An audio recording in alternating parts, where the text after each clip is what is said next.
lamentablemente, todo lo malo, digo, de la política y de ser candidato presidencial. Salió cuarto lugar en la primera vuelta de las elecciones presidenciales y dijo, tengo que tomar distancia, tengo que salir para poder evaluar lo que aquí pasó y sacar sus propias conclusiones.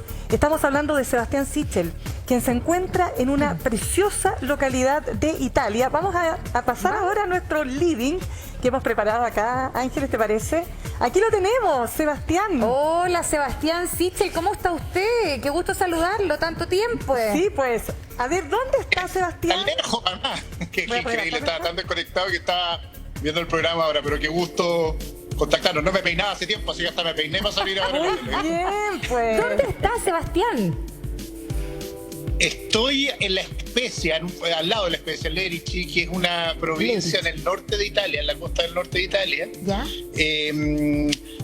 Nada, acá viendo un pueblo, o sea, un pueblo como de 3.000 habitantes, un poquito más, donde estamos con la Bárbara y los niños. Los niños están aquí en el colegio al lado, de hecho los veo cuando vienen aquí al frente. ¿Ya? Apelé, yo tenía que presentar mi tesis de doctorado en diciembre del año pasado, obviamente después de los últimos años que viví no había avanzado nada, así que era bien el plazo. Y estoy escribiendo la tesis y dedicado harto a mis niños.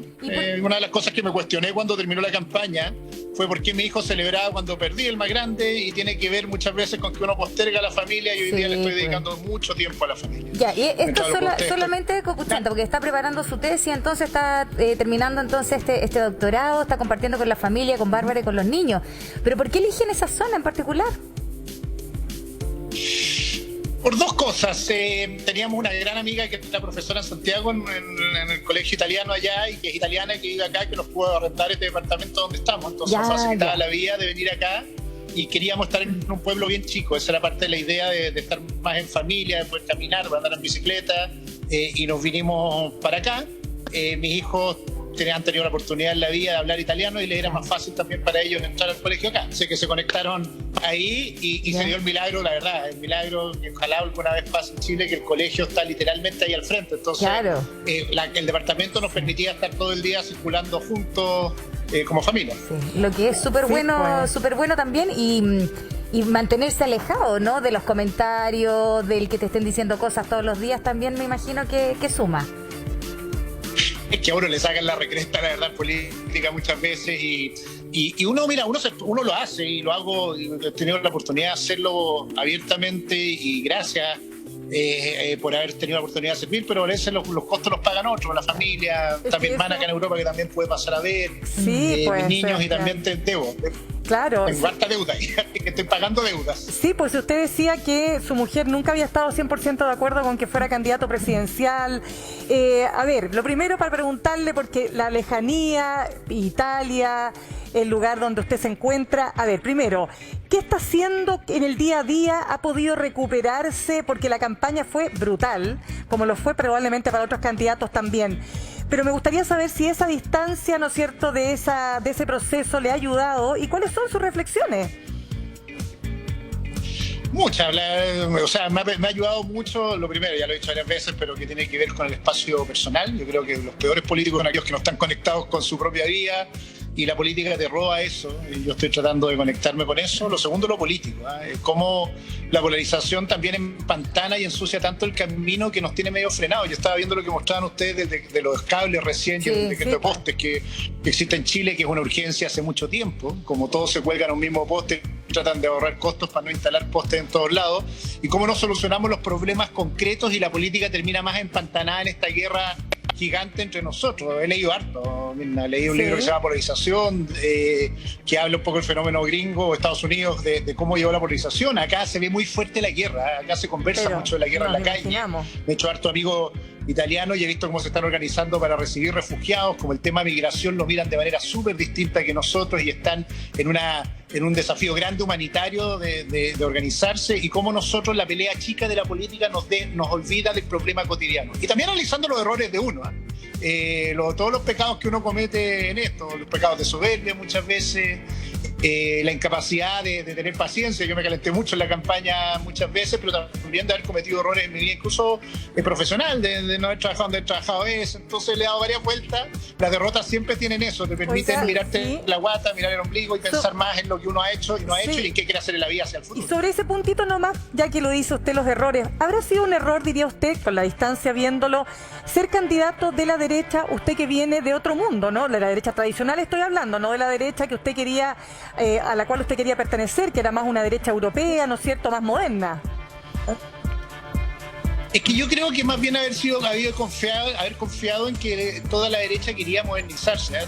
No el error no es haber participado en la primaria, creo que hay mucha gente que estaba en esa, pero muchos que volvieron como al autoritarismo antiguo y trataron de ponerle límites. Yo creo que el pecado siempre de una derecha democrática en Chile ha sido olvidarse de la defensa de la libertad y coquetear con el autoritarismo por su odio a la izquierda, por decirlo de alguna forma. Lo hizo con Pinochet, lo ha hecho en la historia del mundo, pero en la mayoría de los lugares del mundo eso se dejó atrás, y donde ha venido reivindicándose esa derecha como más populista, Vox en España, en Estados Unidos con Trump, o en otros lados, han sabido separar todo, como muchos, bien por odio a la izquierda, estaban más preocupados de pelear con la izquierda que no darse cuenta de lo importante que era defender las libertades o los avances que habíamos conseguido y controlar ese populismo derecha. Por eso, ¿fue un error? Y mi error no fue ir a esa primaria. Pero el error fue no darme cuenta que muchos no iban a cumplir la palabra y después iban a estar coqueteando con el vecino, que en realidad no tenía nada que ver con mi proyecto político ni con lo que yo representaba. Solo para definir, ¿fue un error entonces viéndolo en retrospectiva?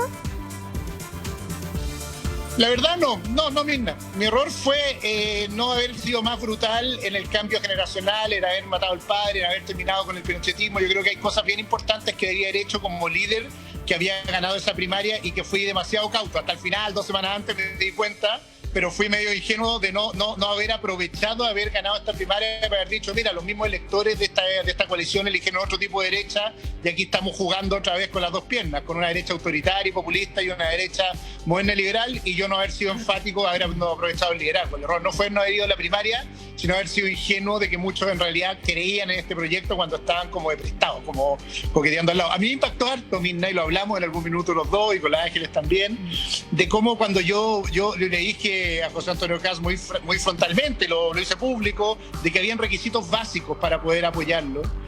Como muchos, Rojo Edwards y otros, saltaron como diciendo que yo estaba diciendo casi un anatema, un pecado mortal, pidiendo cosas tan básicas como el respeto a las minorías, la defensa de la libertad, el rechazo a todo tipo de dictadura, la defensa de la agenda de género. Y que todavía había muchos de la derecha que decían, esto no se puede decir, no hay que guardarlo debajo de la mesa porque lo importante es ganar a la izquierda. No, para mí no. Mi gran análisis de estos meses es que para mí la política no se trata de ganarle al otro sector político, se trata de defender las ideas de lo que creo y lo que siento por el país, y que no fui lo suficientemente enfático en la campaña después de las primarias para eso.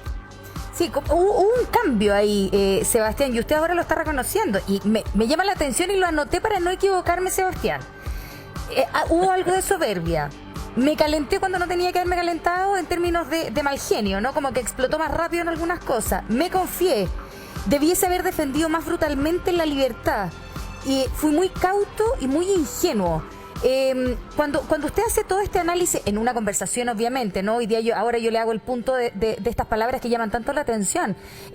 Cuando usted dice eso, uno podría decir, o sea, ¿no somos tan honestos al momento de jugarnos una carta presidencial? ¿O usted cree que le jugó en contra la falta de analista político? No, mira, yo no sé si me equivoqué de rubro o el rubro está muy cambiado respecto a lo que yo espero que sea, va a ser bien transparente.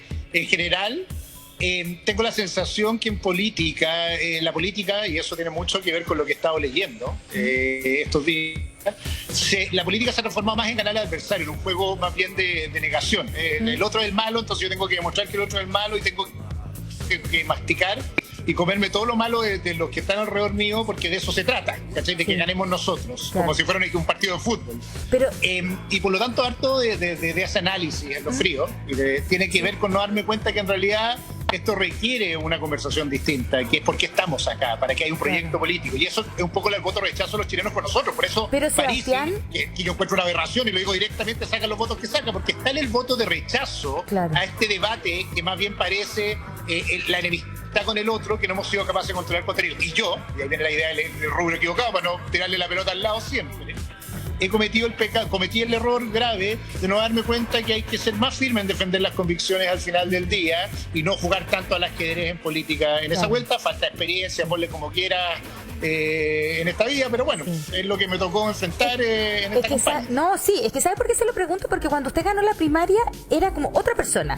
Era mucho, se veía mucho, y era lo que se destacaba, ¿no? De las personas analistas especializadas en esta materia, que usted era mucho más cercano, que venía como a renovar la derecha, de que tenía una cercanía con el centro. Y no estoy hablando de una cuestión de partido político, estoy hablando de que podía representar mejor a un sector.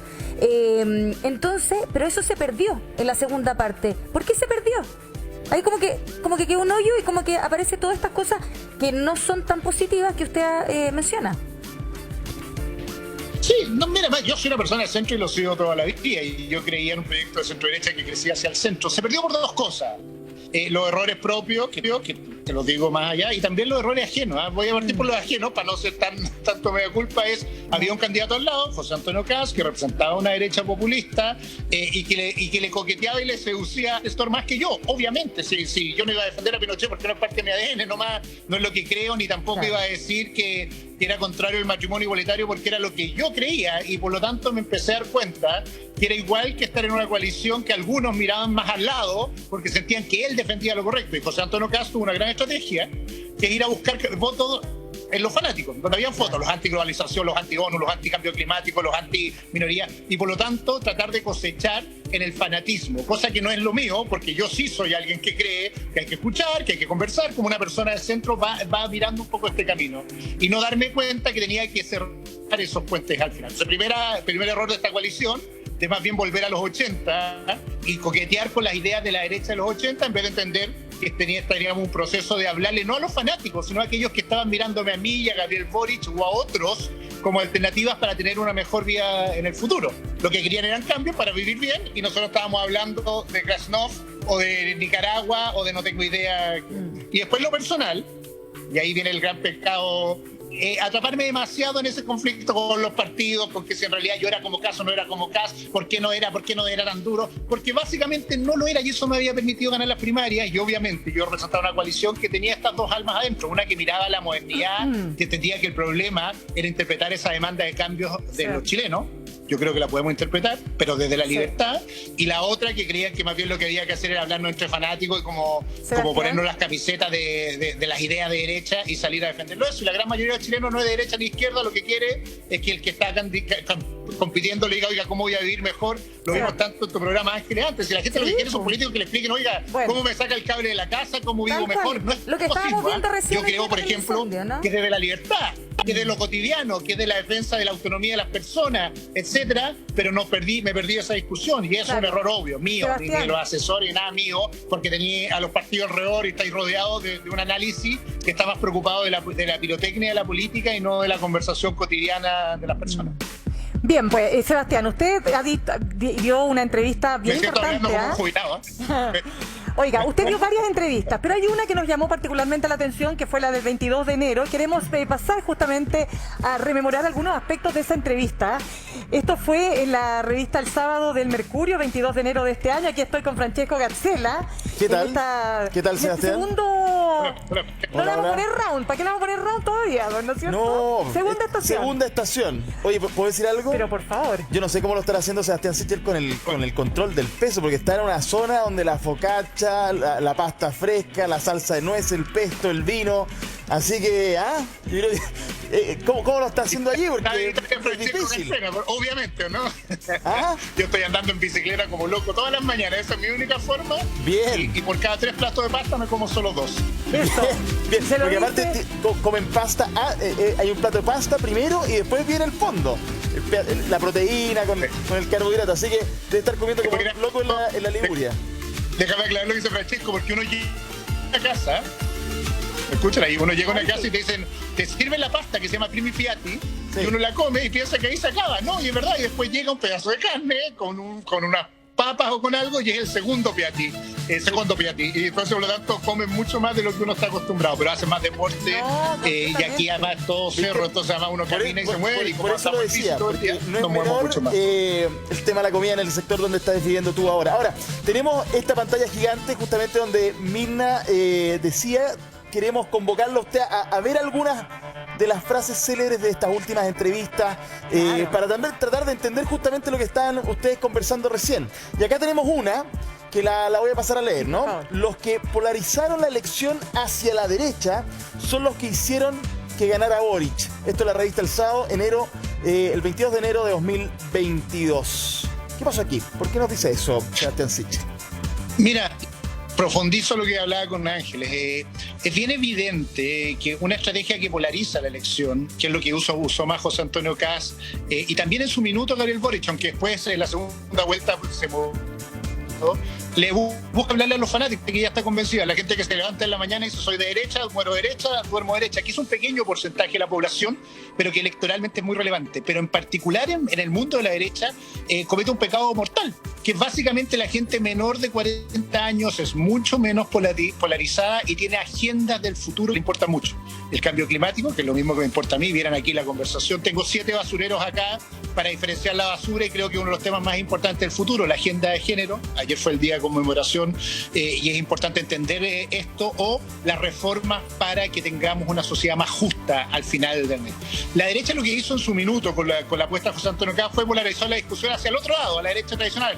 La autoridad, el orden, el no respeto a las minorías, la idea de lo políticamente correcto como defender de esta altura, y le hablaba muy bien al electorado sobre 60 años, y lo que hizo Gabriel Boric fue arrasar bajo 40 años, y lo que hizo la derecha fue sacrificar este electorado diciendo nosotros no representamos la reforma, nosotros representamos el restablecimiento de un orden que los mismos chilenos quieren cambiar para Sebastián, mejor en su propia vida. Entonces hay una cosa ridícula, y siento que ellos le abrieron este espacio a esta amplia mayoría que sacó Gabriel Boric. Bueno, Sebastián, le regalaron el electorado. Usted lo decía, ¿no? Claro, usted lo decía, ¿no? Que esa derecha, representada por José Antonio Kast, habló desde la desesperanza, habló desde el miedo, en contraste con Boric, que hablaba desde la esperanza. Pero usted dijo varias cosas más. Usted dijo que había quedado atrapado en un sector que se resistió a los cambios, que usted insistió demasiado en un matrimonio mal avenido. Pero hay otra declaración que queremos pasar a revisar, que también es esta. Usted dice, no soy ningún ingenuo y es evidente que me di cuenta cuando me traicionaron por la espalda y abandonaron el barco. La verdad es que usted no solo fue el que se dio cuenta todo el país, porque se iba desgranando el choclo. Sí, pues se iba desgranando este choclo, oiga, pero lo fueron dejando más solo que un dedo, ¿no? Se ríe mi compañera, Los columnistas que hablan de los candidatos de la derecha, de los candidatos del sector, habíamos tenido una primaria y al otro día, de hecho hay un senador y hay una columnista que escribían de los candidatos del sector y decían, oye, si yo no pertenezco al mismo sector que José Antonio, no pertenezco de verdad, no partimos la misma primaria, no tenemos el programa común, y me empecé a dar cuenta en el camino que claro, muchos veían la primera vuelta como una nueva primaria entre el sector y me pasaron cosas increíbles, gente que un día estaba conmigo y al otro día se daba vuelta la chaqueta porque veían que la encuesta había salido José Antonio, hay senadores famosos, como dices tú, todos nos dimos cuenta, entonces de ingenuo no tenía nada, si lo raro era que yo había querido participar en esa primaria, por eso te dije que no me arrepentía, pensando que había muchos más que querían seguir en el camino, y los hay, los Seat de Realba, hay mucha gente que está en este carril. Si el problema es que la derecha tiene que tomar una definición, si va a crecer hacia el centro, hacia una agenda de futuro, hacia la agenda de reforma, o se va a transformar como un partido de la resistencia. En España, viendo la política o lo que pasa acá, la derecha de Salvini, que es una derecha populista, decidió estar autoritaria. En España se diferenciaron las aguas entre el Partido Popular y Vox. En Chile siguen mezcladas, que es lo raro. Claro, pero es que Sebastián, y aquí le voy a dar el pase a mi compañero, a Francesco, pero solamente detengamos un puntito ahí, porque claro, esa derecha lo apoyó usted, o sea, usted tuvo todo el respaldo al comienzo, estaban todos contentos y felices porque usted le daba como otro rostro, otro cariz, Lavín estaba por otro lado, pero había un sector que de verdad se la jugó por usted. Pero parte parte de ese sector empieza a darse cuenta que usted es un candidato que empieza a tener varios flancos abiertos. Y entonces, y usted tuvo que enfrentar muchas situaciones, usted acaba de decir, a lo mejor me faltó experiencia, madurez política, no, eso se lo digo yo, no lo dice usted, pero que en definitiva usted se empezó como a resquebrajar como candidato, se produjo un fenómeno muy ahí claro después de la primaria de su sector. Francesco. Sí, no, entremos en eso. Entremos. Porque le queremos presentar un audio también, un ambiente con respecto a un debate con José Antonio Kast. Pero antes, justamente lo que dice Mirna, por ejemplo, el tema de los retiros fue potentísimo. Personas integrantes de su comando que decían que esta era una especie de casa de brujas contra usted. Pero lo cierto es que el tema de los retiros era fundamental en la época. Y usted muy crítico y había hecho un retiro, no lo quiso reconocer al principio. Error de campaña, ¿no? O sea, hubo errores fatales, dicen algunos. Sí, mira, déjame dos cosas. Obvio, hubo un error y lo dije, yo lo retiro, no es que lo quisiera esconder ni ocultar, Francesco, si simplemente creía que el debate moral respecto a quién retiraba o no retiraba no era la realidad respecto a lo que estaba en el Congreso y que muchos campeaban esa discusión diciendo, mira, digan quién retiró o no retiró, en vez de decir, oye, ¿por qué quiero votar a favor y en contra? Y cuando me di cuenta que ese debate iba hacia allá, 2 días después lo conté al tiro. Pero fue un error, no haberlo hecho inmediatamente, no tengo ningún complejo en decirlo.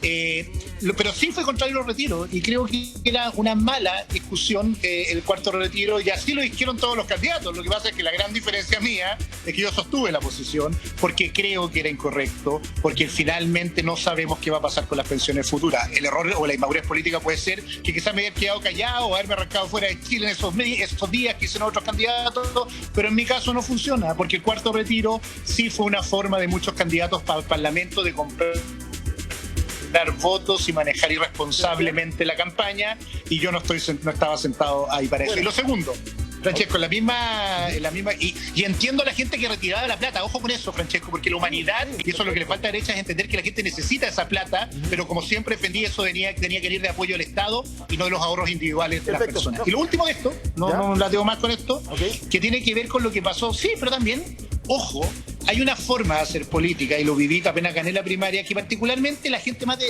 extrema izquierda lo hace muy fuerte, que inhibe moralmente a la persona que contradice y se siente en una superioridad moral. Y eso lo viví sistemáticamente. Oye, apareció el gallo que le pegaba a mi mamá, lo encontraron en una entrevista, empezó una campaña de horadar muy fuertemente la imagen, y ahí Mirna, me hago cargo de lo que tú dices, me hubiera gustado también sentir más respaldo político de un sector que en general es bueno para dejar abandonados los buques, en vez de decir, bueno, en realidad aquí hay un debate distinto. Y lo que vi fue mucha gente mirando al lado, con honrosas excepciones como Pancho Chaguán y otros que se jugaron muy fuertemente la vida por la campaña. Sí, no, si es cierto eso, Sebastián. O sea, usted sabe que yo estuve ahí siguiéndolo en la campaña y al principio no veía más gente participando de ella y después nunca más los vimos. Eso pasó, es evidente. Ahora, en ese momento de errores o de personas que fueron abandonando el buque, como dice usted, faltó quizás, no sé, le pregunto, inteligencia o no para enfrentar al adversario primero. No el que va a asumir mañana el gobierno, sino el primero, que era José Antonio Kast. Queremos invitarlo a revisar un ambiente que tenemos a propósito de un debate y lo comentamos después, a la vuelta. Veamos. Citar a Pinochet en el siglo XXI como ejemplo de democracia, una elección cometida en dictadura, me parece un error. Creo que pudimos haber citado 20 elecciones más, el traspaso entre Bachelet y Piñera, elecciones libres. En el 89, la verdad, había gente que todavía era detenida, había gente que era torturada. Yo nunca pondría una dictadura. Estoy muy contento que él esté tan convencido de apoyarnos a nosotros en segunda vuelta, porque sé que vamos a pasar, pero para apoyarlo no solo basta ser opositor a Boric y lo que él representa, sino también pensar más en el futuro de Chile que en el pasado. Bueno, Sebastián, usted dijo no soy ingenuo, pero parece que lo fue, porque resulta que ese mismo sector que lo apoyaba a usted terminó apoyando a un candidato que nunca habló de dictadura militar, que ha relativizado, ¿no es cierto?, lo que ocurrió en ese periodo oscuro de la historia de nuestro país. Entonces, ¿fue o no ingenuo finalmente, pues, Sebastián? O sea, yo no lo fui, lo dije, ahí les fue la imagen del debate, porque lo di abiertamente, ¿no? Lo normal es haberme quedado callado porque era lo que todos querían. Mira, no hay que enfrentarse a José Antonio Kast, es del mismo sector. Y decía, no, yo no soy.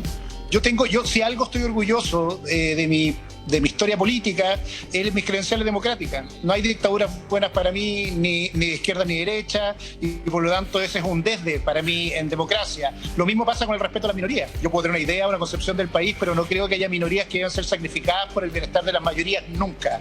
Ni izquierda ni derecha, ni sexuales, ni morales, ni de opinión, y por lo tanto para mí sí era clave. Yo creo que ese fue mi principal conflicto en general. La verdad, hubo dos especies de abandono en la campaña. La primera, lo vi en el primer debate, me acuerdo un senador de la UDI celebrando a Constantino Casi inmediatamente, antes de que empezara siquiera la campaña. Por eso le digo. Por eso Claro. le digo. Pero después hubo un segundo mundo que no supo ponerle límites, y cito acá al libro Polarizados que estaba leyendo. El problema es no ponerle límites. A veces la derecha, por el odio a la izquierda, renuncia a la libertad, a veces la izquierda, por odio a la derecha, renuncia a la igualdad. Yo creo que debimos ponerle límites al crecimiento de un sector que para mí representa una mala versión de la derecha para Chile. Ya pues, tenemos otro momento, otra estación, otro round, como ustedes quieran llamarlo, chiquillos. Mauricio Jürgensen, mi compañera. Gracias, mil gracias, Francisco. Sebastián, ¿cómo le va? Mauricio Jürgensen por acá. Estamos con la Ángeles en el último tramo de la entrevista. Que gusto saludarlo, que envidia que esté verlo instalado allá en la Bella Italia. Entremos en la contingencia, vamos a mañana. Espérate, Mauro, una cosa, porque me trajeron suerte, porque ahí hecho un frío, pero que era para congelar. Estamos en pleno invierno y hoy día hay sol, pero así a todo chancho, así que por eso estoy... no crean que todos los días sí o sí he pasado mucho frío en esta época. Genial. ¿Se aplicó bloqueador entonces o no? Porque... No, voy a quedar como tomate, ¿no? A ver, ya, vamos entonces, tenemos la contingencia. Yo ya le comentaba, mañana cambio de mando. Me gustaría saber, Sebastián, si usted se declara desde ya opositor al gobierno que viene, si quiere esperar, le va a dar algún tiempo para ver cómo lo hace, y cómo ha visto lo previo, este gabinete paritario, esta declaración de un gobierno con perfil feminista. ¿Cómo observa lo que se empieza a construir respecto al gobierno que asume mañana? Parto por lo positivo. Creo que la configuración del gabinete es una tremenda señal de diversidad que hizo Gabriel Boric. Creo que la señal, además de dónde vive, de lo que ha dicho, de los límites que ha puesto a los sueldos, creo que son buenas señales respecto a algo que debería ser un mínimo minimorum en la política chilena. Si hablar de paridad de género en el siglo XXI es un dedo, no un asta. Claro. Y me impresiona que todavía se siga relativizando discusiones como esa. Así que bienvenido todos esos cambios, estoy muy de acuerdo en esa agenda. Tengo diferencias y son evidentes, lo vimos en la campaña, pero creo que Gabriel Boric está en la cornisa de tomar la decisión que puede tomar. Si se va a transformar en un reformista que va a conducir el país hacia los cambios buenos para el futuro, o en realidad va a volver este espíritu como juvenil, o más bien refundacional, de reconstruir un país que necesita cambios. Si me declaro un opositor, para hacerme cargo, Mauro, tú sabes que nunca le hago... obvio que soy opositor porque enfrenté la campaña con él. La gran diferencia mía probablemente es que lo que quiero es que le vaya muy bien. Yo creo que la democracia, que los presidentes les vaya bien, es lo mejor que nos puede pasar en Chile, y todo lo que pueda colaborar para eso, bienvenido. No soy de aquellos que está esperando que se caiga. He escuchado unos audios por ahí brutales respecto al fracaso. No, ojalá le vaya muy bien, y voy a ayudar para que así sea desde mi mirada, que es poniendo límites, fijando reformas, opinando cuando sea necesario, pero bienvenido sea eso. Sebastián, ¿qué le parece el que haya, usted fue ministro de Desarrollo Social, que salga finalmente el Ministerio de Desarrollo Social del Comité Político y entre el Ministerio de la Mujer?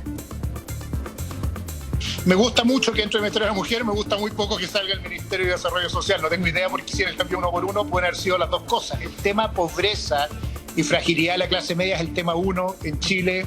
La gente saca la cresta por salir adelante y con su esfuerzo no llega hasta donde le prometimos que iba a llegar. Esa es la desafección de los chilenos, y más fuertemente le pasa eso a las mujeres, porque no solo no llegan al lugar donde tienen que llegar, sino además que hacen el doble esfuerzo solo en la mayoría de los casos. Entonces no era necesario generar esta especie de competencia. Yo creo que el comité político tiene que incorporar ambas dimensiones, que son las prioridades de un gobierno, y el tema del Ministerio de Desarrollo Social, la pega más linda que tuve, es súper importante, porque es donde se acelera o agiliza los trámites y la gestión social de los chilenos, y creo que debe ser la prioridad número uno para cualquier gobierno que venga, y que esté en el comité político fue clave para mí. Yo, que era un allegado ahí, que no era independiente, venía sin partido, sé lo valioso que fue estar y levantar la mano, Sebastián, y decirle al presidente: oiga, escuche esto, mire lo que pasa con el registro social de hogares. Si eso queda fuera de la agenda política, hay un riesgo que las políticas sociales queden postergadas. sobre lo mismo, Sebastián, hablemos de cosas concretas. Por ejemplo, esta intención del gobierno que viene de subir el ingreso mínimo a 500.000 pesos gradualmente de aquí hasta cuando termine su administración.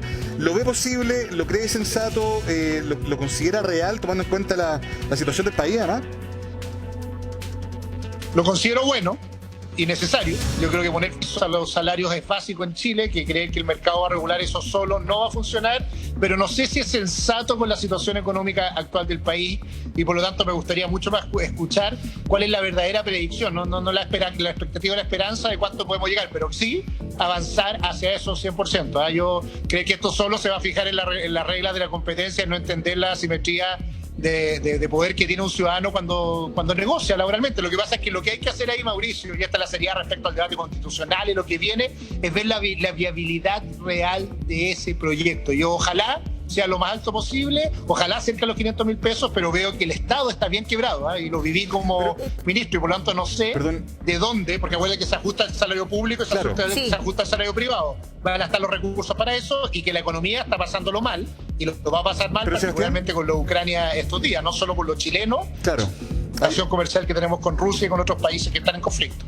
Pero en el fondo usted desconfía de la viabilidad en ese sentido. Por ejemplo, ¿le parece que los nombres que son los escogidos, los elegidos por el gobierno que viene para poder implementar estas medidas son los más idóneos? Pienso, por ejemplo, en Mario Marcel. ¿Qué le parece a usted eso? Sí, yo soy malo para santificar a personas. Me parece una buena decisión porque es un buen ministro de Hacienda. Me tocó trabajar con él como presidente del Banco Estado y creo que es una gran autoridad y espero que sea un ministro de Hacienda con conciencia social. Lo digo bien abiertamente. Aquí ni la izquierda ni la derecha tiene el patrimonio de la conciencia social y creo que el error muchas veces de los economistas es que se olvidan de la dimensión social de su toma de decisiones. Así que ojalá tenga plena conciencia de cada decisión que toma y ponga a las personas por delante. Dios lo ha demostrado, por eso estoy contento. Me tocó ver cómo enfrentó los retiros, pero también cómo hizo política social con pensiones en su minuto con la presidenta Bachelet. Tiene un desafío grande de no prometer más de lo que puede cumplir, porque el problema que puede tener Gabriel Boric, y eso es mi principal riesgo que vea, es crear expectativas demasiado altas y que no pueda cumplirlo, y aquí no le va a servir echarle la culpa ni a Piñera ni a Bachelet. Él es la promesa de la nueva historia, y esa nueva historia tiene que tener la sensatez para cumplir lo que promete, si no, no nos van a perdonar nunca más, ni a él ni a nosotros. Otra vez no tenemos otra oportunidad para hacer los cambios que los chilenos esperan. Sebastián Sor, para cerrar ese tema también, no puedo dejar pasar porque usted ha mencionado en 3 oportunidades la palabra esperanza, no jugar con la esperanza y con las expectativas.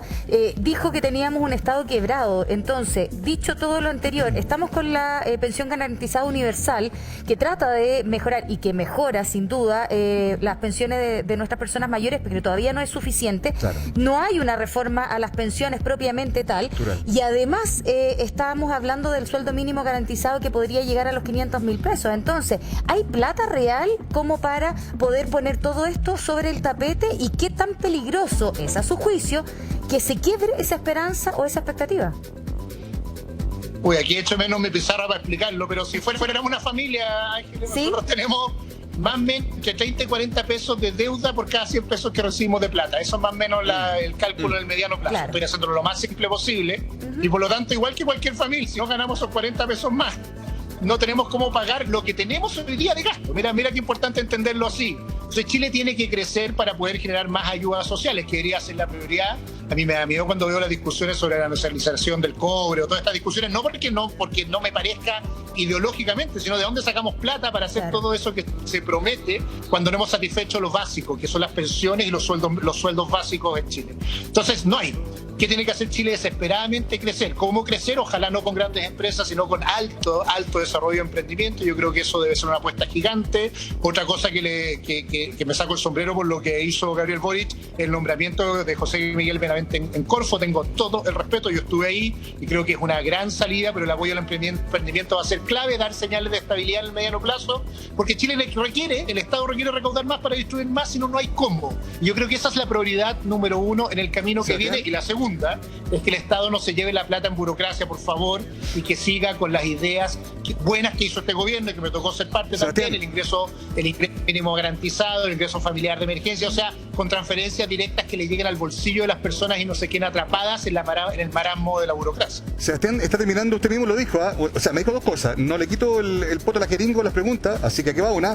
Y la segunda tiene que ver también con esto de que después no me digan que por el horario está cero, bueno, lo que sea. Bueno, y lo otro que hizo usted, que claro, Chile no perdonaría que se aproveche otra oportunidad de corregir lo que hace tanto tiempo se viene demandando. Termina el gobierno de Sebastián Piñera, usted fue su ministro, la futura ministra secretaria general de gobierno, Camila Vallejo, hace un par de días acá en este canal dijo que era el peor gobierno de la historia, que una frase que se repite también en otros lados, pero dicho una autoridad causó algún escozor. con todas sus letras, ¿cómo evalúa usted el gobierno de Sebastián Piñera? Que usted fue parte también. Espérate. Viste que los extremos se juntan. Vi que hoy día Cristian Valenzuela, el principal asesor de José Antonio Cast, dijo lo mismo en una columna en un diario. Nada, esas declaraciones que son chayas, que la evaluación de los gobiernos se hace a posteriori. Creo que fue un gobierno que enfrentó conflictos, que tuvo debilidades muy grandes en el manejo del orden y la seguridad y muy fuertemente en entender los cambios que el país estaba viviendo. Tuvo debilidades, tuvo aciertos muy grandes como el manejo de la pandemia y tuvo una gran debilidad política con una coalición. Yo aquí le echo menos la culpa al presidente que a la misma coalición, que en realidad fue un desorden permanente y hizo muy difícil gobernar, además de una posición que lo hizo difícil. Pero no me gusta la chaya ahí, Mauro. Creo que esa chaya de es el mismo error que cometió el presidente Piñera cuando gobernó. ¿Te acordás? En 30 días hicimos más que los primeros 30 años. Sí, no. Lo mismo está cometiendo Camila Vallejo diciendo frases rimbombantes, pero más bien que se preocupe de gobernar con ella. Ok, dejemos de lado la frase de ella, dejemos de lado esas frases más como altisonantes. Vamos a la respuesta, porque usted me dice, claro, hubo alguna cosa de contexto que no le ayudó al presidente, no leyó bien lo que estaba pasando con el país, entonces como que sí, no, si tuviéramos que poner, entonces, no digo nota, puede ser un poco infantil ponerle una nota, pero una evaluación, digamos, claro. ¿no? Bien, mal, es un gobierno regular, irregular, ¿cómo lo evalúa usted? Digo, con la sinceridad que usted me promete la respuesta.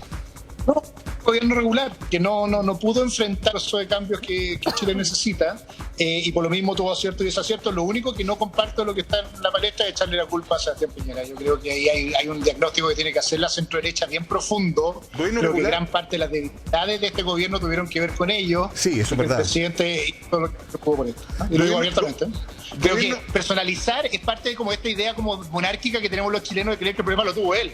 No, creo que hay una centro-derecha que no leyó bien el país, y eso creo que es relevante conversarlo estos días. Tal cual, pero no, Ojalá sea yo creo que no solo la centro-derecha en su momento, también la antigua concertación tampoco leyó bien lo que estaba pasando, me parece a mí. Pero bueno, cuando usted dice regular, definámoslo, ¿no? Reguleque, más o menos, una nota apenas, aprobando, que desaprueba. Que le ponga nota, no le pongan nota, Mauro, no lo voy a hacer, pero porque la historia lo va a juzgar. No, la política debe ser un poquito más seria que eso. Lo que te digo, creo que tuvo una debilidad en interpretar el proceso de cambios que es bien vital.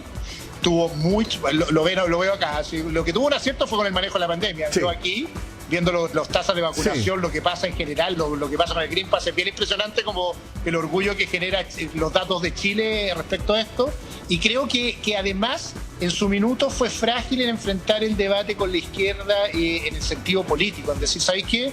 También nosotros queremos lo mejor para Chile, y tuvo harta fragilidad en el manejo de la conversación cotidiana y cayó capturado más bien por una agenda de oposición. Pero dejemos, mira, si no de sacarle honor el poto a la jeringa. Creo que en realidad, lo dije, creo que un gobierno que pasó regular, pero que pudo haber hecho mucho más, y espero que no le pase lo mismo a Gabriel Boric. Esa es la verdad. Y que se acabó un ciclo. El Bachelet Piñera, que era como una película con secuela permanente, se acabaron. Ojalá esa generación también entienda que se acabó, que la generación de la concertación, que la generación se acabó su minuto.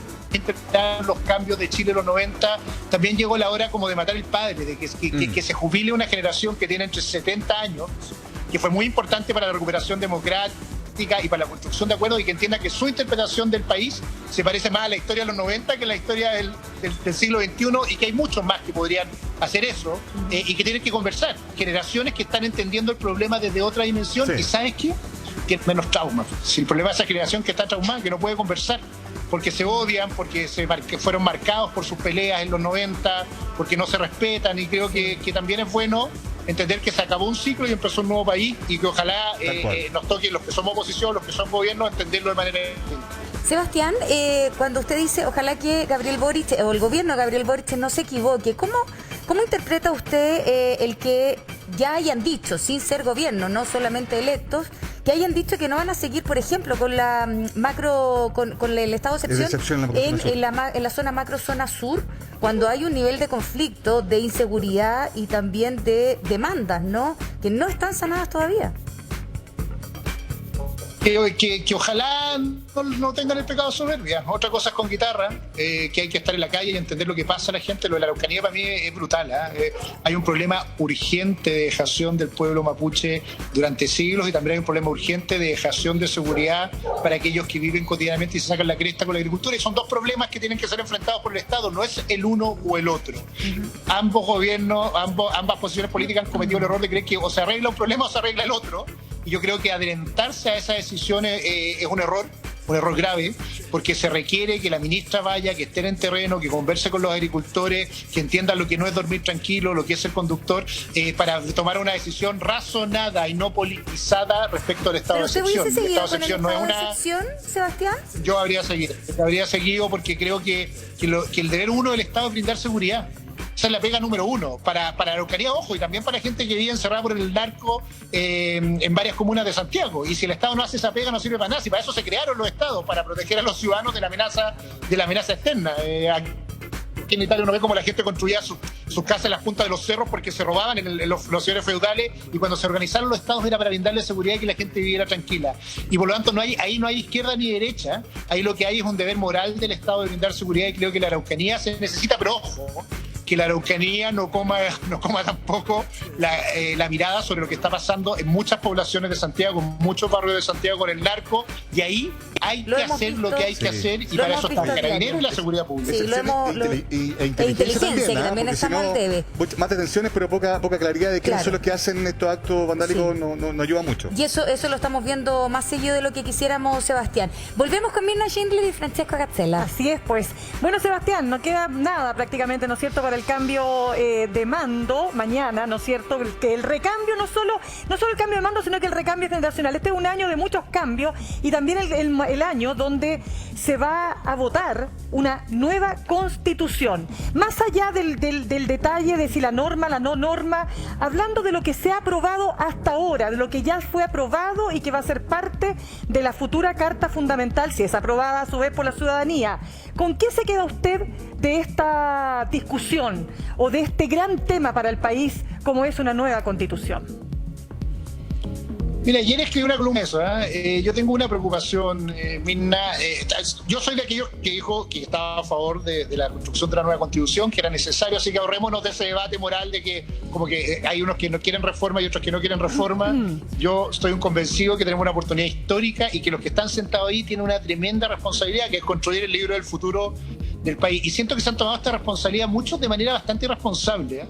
Lo digo con responsabilidad, valga la redundancia, con debates como grandilocuentes, con mucho debate, con mucho volador de luces, y tratando de crear universos paralelos o universos nuevos que pueden ser riesgosos. A mí improvisar respecto a si va a haber o no un Senado me parece riesgoso, no porque me guste el Senado o los senadores actuales, sino porque si no hay un mecanismo de revisión de las leyes podemos terminar con peores leyes que las que tenemos actualmente. O un poder judicial que no es 100% autónomo, lo que puede provocar finalmente es que la política influya en decisiones que deben estar lo más lejanas posible de los contrapesos de poder del Estado. Creo que ha habido también un debate bastante liviano respecto a la nacionalización de los servicios públicos, en general la capacidad del Estado de hacerlo, y que si eso va a beneficiar o no a las personas al final del día, si esa es la razón de una constitución. Y por lo tanto creo que hay debates con la profundidad suficiente para la magnitud de la tarea histórica que tienen que Ya, pero, creo que ahí tiene que haber una conversación mucho más responsable con datos. Ya, pero entendemos. Usted también Y lo segundo, perdón, para agregarle un punto a la conversación. Entendemos entonces que para usted también aquí hay como maximalismo o aspiraciones refundacionales. Ya, no le gusta suprimir el Senado. Que el Poder Judicial, usted coincide entonces con Sebastián Piñera de que estaría debilitado. ¿Qué pasa con la propiedad privada, por ejemplo? ¿También es un problema? Porque son cosas que ya están más o menos claras, que tienen mayoría en la convención.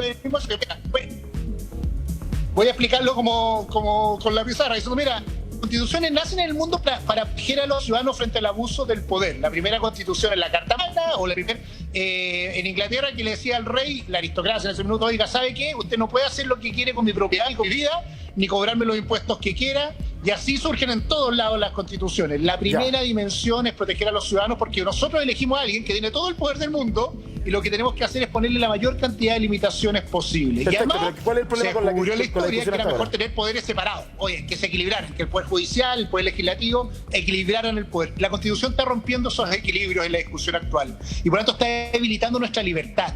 La libertad de verdad, pues no la libertad que hace la gente de la élite, que dice como ser libre es poder hacer lo que queramos. No, también ser libre es tener los mínimos sociales dignos para vivir, tener igualdad de esfuerzos, pero no está preocupada de ese problema.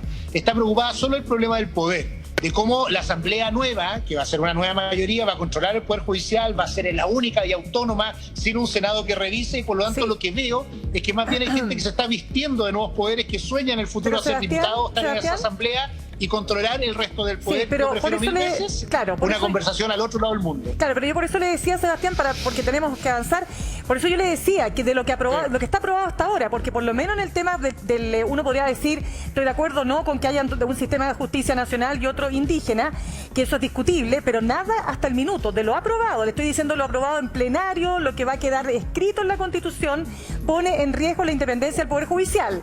Eso no está, ha habido discusiones en comisión, estamos de acuerdo, pero por eso le digo, sobre eso que está aprobado, ¿usted hoy día estaría votando apruebo o sí a esta nueva Constitución? Jamás voy a decir eso antes de ver el texto, y por lo mismo que hay gente que está diciendo que va a votar rechazo hoy día me parece una irresponsabilidad brutal, y los que dicen apruebo también, porque hay que ver el texto, sí. Como político, como persona de personalidad, quiero debatir sobre los debates que se están dando antes de que se voten, porque cuando se voten ya solo te queda lo plebiscitario, sí o no. No me parece. Yo quiero debatir respecto a los contenidos, pero no voy a manifestar jamás una opinión, y ojalá le pido a todos los políticos que seamos serios en eso antes de tener el texto, porque si no lo que estamos jugando es más bien como la interpretación de lo que dijo alguien en una comisión. No, yo voy a hacer eso cuando tenga el texto, pero sí quiero, y espero que todos participemos en el debate mientras se construyen las normas para que podamos incidir en algo más que decir sí y no, sino también en los contenidos de lo que se está debatiendo. Hasta ahora ha sido bastante razonable lo que va saliendo del plenario, pero esperemos el texto final para tener una discusión, y hay cosas que sí me parecen riesgosas. La habilidad de la protección de la propiedad. A mí no me gustan los dos sistemas judiciales. En general creo en la igualdad ante la ley. Sí creo en procedimientos que aceleren y le den más protección a las mujeres y a las minorías discriminadas en el proceso, no con justicias separadas. Y por lo tanto creo que podríamos avanzar hacia allá. Y creo que hay una gran deuda, que no lo he visto en ningún debate, respecto a cómo el Estado, las personas se defienden ante el abuso del Estado. Tribunales contenciosos administrativos, no la lata, pero es cada vez que el Estado no me cumple lo que me dice que me va a cumplir, no me entrega el bono, no llega a tiempo, no llega a la hora. ¿A quién le reclamo? Es una gran conversación que los ciudadanos tenemos, y nadie ha tenido una discusión en serio de cómo reclamar al Estado cuando no cumple lo que se comprometió a hacer.